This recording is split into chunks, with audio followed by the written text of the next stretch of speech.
Perform the following and simplify.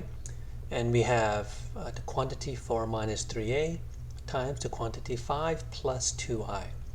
Now this should look pretty familiar, right? We have a binary expression times a binary expression. So what we're going to do is we're going to use the FOIL method. Now if you want to just use the normal distributing, that's fine as well.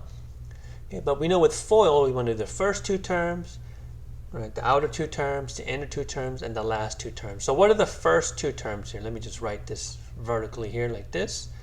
All right, so the first two terms are going to be the 4 and the 5, right? So the first two terms in each binomial, that is, of course, just equals 20, right? The outer two terms would be the 4 times the 2i, the positive 2i, right? The two terms on the outside. Okay, that just becomes a positive 8i. The inner two terms are the two terms in the middle, right? So we get negative 3i times 5. That gives us negative 15i.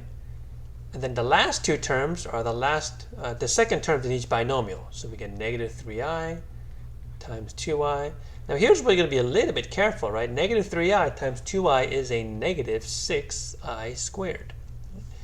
But once again, I squared is negative 1, right? So this is really negative 6 times negative 1, which is a positive 6. Okay? Now, of course, this is just the way that I wrote it. Okay, we do want to simplify or combine all like terms that we have. Okay, so if we just write it horizontally, we get 20 plus 8i minus 15i plus 6. So, of course, 20 plus 6, we can combine that to 26. Positive 8i minus 15i is a negative 7i.